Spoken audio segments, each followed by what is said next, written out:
I wake up in the morning, gotta hit the ground running.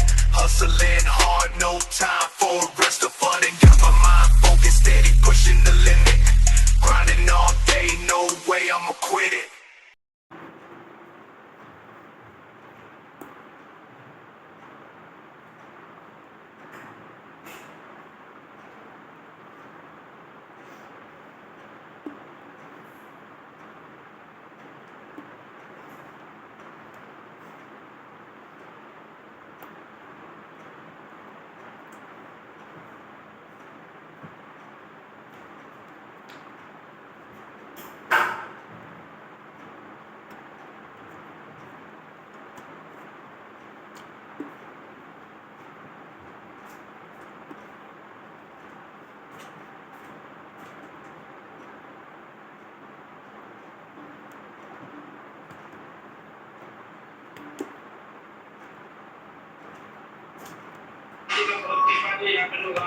सियासत प्रचार पूरे भारत में कहीं नहीं है, ऐसे कोई भारत में है ही नहीं है। और गुरु जी भगवान की बात गुरु जी एक दिया।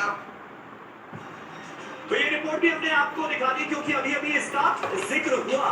लेकिन बाबा के बारे में अब तक आप ये तो जान ही गए होंगे उनके प्रवचनों को सुनकर कि शब्द बाण चलाते हैं बाबा, लेकिन उनका एक और अंदाज भी है जिससे आपको वाकिफ कराना चाहते हैं। अनिरुद्धाचार्य जी महाराज अक्सर हंसी मजाक का तड़का भी लगाते हैं अपने प्रवचनों में, जरा इसकी भी एक झलक दिखाते हैं। तुम्हारी पत्नी बढ़िया है, क्या दिक्कत है उसमें? बढ़िया तो नहीं है, बात बढ़िया दिख रहा है। हमको देखिए, हम देख रहे हैं आपको। इतनी सुंदर हूँ मैं, क्या करूँ? तू डूब के मर जा रे चुल्लू भर पानी में। मैं गुरुजी बनना चाह रहा हूँ।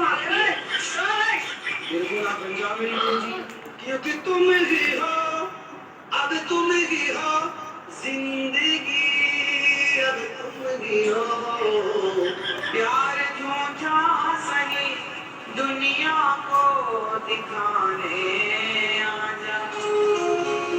तो किसी और से मिलने के बहाने। राधे राधे गुरुजी, मेरे चरणों में आपका कोटि कोटि प्रणाम। सुख शांति नहीं रहती है और लड़ाई झगड़ा होता है जरा जरा सी बात पे। किससे? पति पत्नी बच्चे सबसे। वो आपकी पत्नी भी है? पत्नी है मराठी बोलिए, आप मराठी में बात कीजिए। माझ्या आईने थोडेसे पैसे दिले गोशाळेसाठी। हमने तो बोला समझ में आया? नाही, तो आपने बोला वो भी हमें समझ में नहीं आया।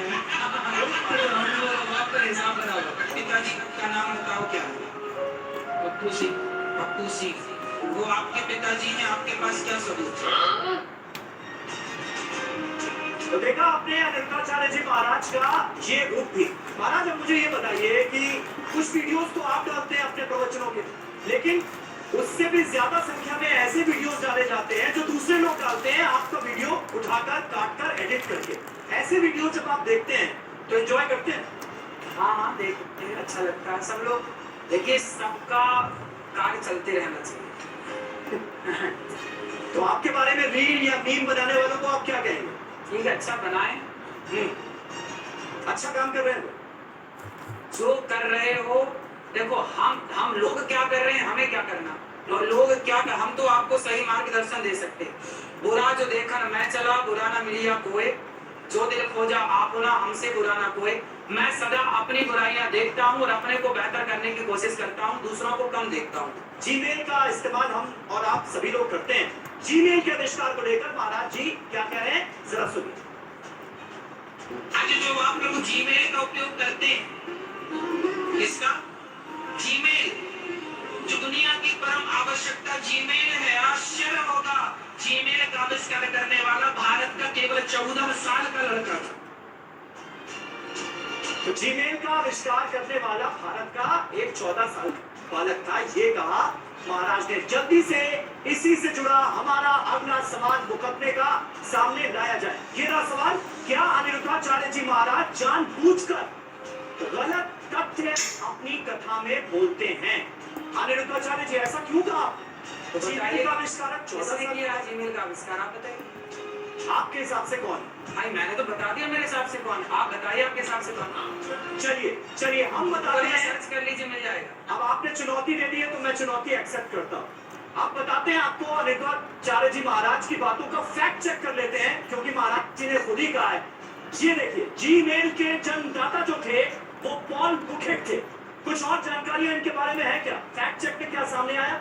बुखेट का जन्मस्थान जो था, उनकी जन्मस्थली वेबस्टर न्यूयॉर्क में ये पैदा हुए, जिन्होंने जीमेल का इन्वेंशन किया।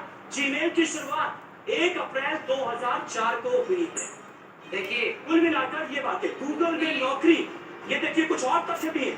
1999 में वो गूगल से जुड़े और मैं बता दूं, गूगल के 23 कर्मचारी थे जिन्होंने आविष्कार किया जीमेल का। और बाबा जी आप कह रहे हैं कि 14 साल का भारतीय लड़का, उसने जीमेल का आविष्कार किया। समस्या तो यही है कि कोई विदेशी व्यक्ति कुछ कर ले तो आपको कोई ऑब्जेक्शन नहीं, पर भारत का करे तो ऑब्जेक्शन। मैं आपको प्रमाण दे रहा हूँ इस बात का।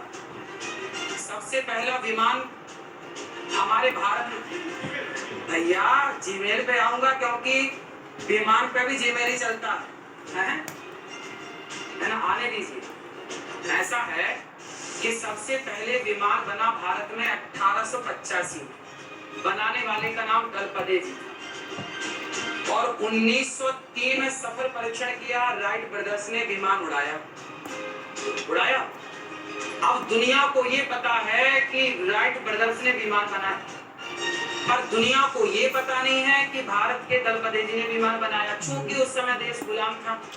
यदि भारत के नाम खिताब आ जाता तो भारत की वाहवाही बढ़ जाती, और भारत की वाहवाही बढ़ने से अंग्रेजों को नुकसान हो सकता था। तो उन्होंने सारी ड्राइंग चोरी की। ये ऑन रिकॉर्ड बोल रहा हूँ मैं, मनमाना नहीं है, आप चेक कर लीजिएगा। उन्होंने ड्राइंग चोरी की और राइट ब्रदर्स को दी और उन्होंने विमान बनाया। उसी तरह जो आपने नाम से आया, ये नाम भी मेरे को पता था, ये भी मैंने उस वेबसाइट में देखा। लेकिन जिस वेबसाइट में आपको ये नाम मिला है, आसपास सर्च करिएगा जरा सा, उस व्यक्ति का भी नाम होगा जो भारत का था। चूंकि भारत से इस व्यक्ति ने उसको खरीद लिया, और जब खरीद लिया तो प्रॉपर्टी उसकी हो गई, पर बनाया किसने? उसने नाम हटा दिया। जबकि डीप पे जाएंगे आप तो आपको मिलेगा कि जीमेल बनाने वाला भारतीय व्यक्ति। ये बात बिल्कुल जो मैंने कहा सही है। चलिए हमने आपको बता दिया कि गूगल का आविष्कारक कौन था। महाराज जी ने अपने तथ्य को वेरीफाई तो एक तरह से नहीं किया है, लेकिन उन्होंने जो बातें कही हैं उसे इनका जवाब मान लिया जाए। अनिरुद्धाचार्य जी महाराज मानव शरीर के अहम अंगों की कीमत भी बता चुके हैं। अब ऐसा क्यों हुआ, जरा देखिए ये क्लिप। आप लोग कहते हैं गुरुजी हम बड़े गरीब हैं, जबरदस्ती बने गरीब हो आप लोग। 80 लाख रुपए की बिक जाएगी आपकी आंख बेचना हो तो। 80 लाख रुपए की एक बिकेगी, दोनों बेचना हो तो बताओ। किडनी है ना, 1 करोड़ की एक बिक जाएगी। किडनी बिकती है, आंख बिकती है, आपके शरीर के बहुत सारे अंग बिकते हैं। अब बताओ आपके पूरे शरीर के अंग एक एक करके बेचे जाए तो मुझे लगता है कि 4-5 करोड़ की कहानी हो जाएगी। तो सुना आपने अंगों की कीमत बताते हुए महाराज जी। क्या अनिरुद्धाचार्य जी महाराज अच्छे संदेश को भी टेढ़े अंदाज में बोलते हैं? ये है हमारा मुकदमे का अगला सवाल। महाराज जी बात तो आप अच्छी कह रहे हैं, इंसान को उसकी अपनी कीमत का अंदाजा होना चाहिए, लेकिन अंदाज बड़ा टेढ़ा है। आपने सारी कीमत लगा दी मनुष्य के अंगों की। जब तक कीमत नहीं बताई जाती ना, तब तक लोग उसका मूल्य नहीं समझते। क्या है, लोग चिल्लाते रहते हैं हम बड़े गरीब हैं, हम बड़े गरीब हैं। ठीक है, एक आर्थिक तंगी हो सकती है किसी, हमारी भी हो सकती है, किसी की भी हो सकती है, लेकिन कभी हार नहीं मानना चाहिए हालातों से। और ईश्वर ने जो हमें दिया है शरीर, ये अनमोल है। आज हमारी आंखों में जरा दिक्कत हो जाए ना तो हम लाखों खर्च करने को तैयार हो जाएंगे। हमारे बॉडी के किसी भी पार्ट्स में जरा सी दिक्कत आए, हम करोड़ों खर्च करने को तैयार हो जाएंगे। मतलब करोड़ों खर्च करके हम बचा किसे रहे हैं? शरीर को। इसका मतलब ये हुआ कि करोड़ों से ज्यादा अनमोल, संपत्ति से ज्यादा कीमती हमारा शरीर है। इसलिए शरीर का स्वास्थ्य, शरीर को स्वस्थ रहना पहली आपकी प्योरिटी है। पहले का मैं आप शरीर को स्वस्थ रखिए, और ये मत कहिए कि हमारे पास ये नहीं है वो नहीं है। आपके पास शरीर है, स्वस्थ शरीर है तो सब कुछ होगा, मेहनत करिए सब कुछ आ जाएगा। क्या बात है, ये तो बहुत प्रेरणादायक बात आपने कही। और स्वास्थ्य से बड़ा कुछ नहीं, हमारी हेल्थ से बड़ा कुछ नहीं।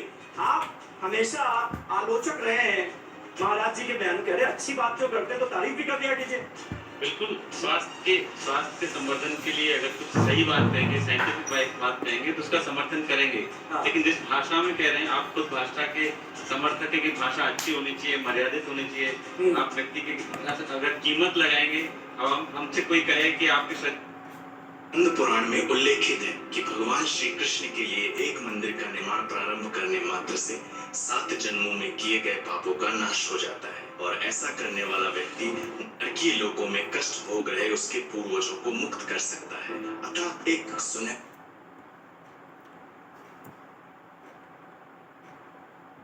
नहीं है सिर्फ डेटॉल की बीमारी फैलाने वाली जर्म से सुरक्षा।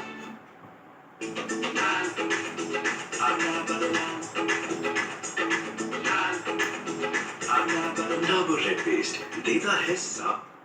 शेख हसीना ने अपनी सरकार के पतन के पीछे अमेरिका का हाथ बताया। कहा सेंट मार्टिन आइलैंड नहीं सौंपने की वजह से सत्ता से बेदखल होना पड़ा।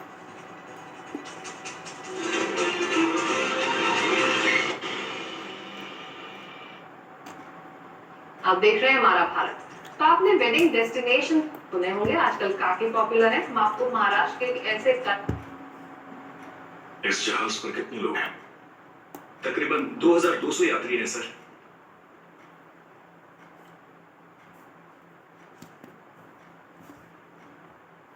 आपको अखबारों के लिए हेडलाइन मिल गई मिस्टर इसमें।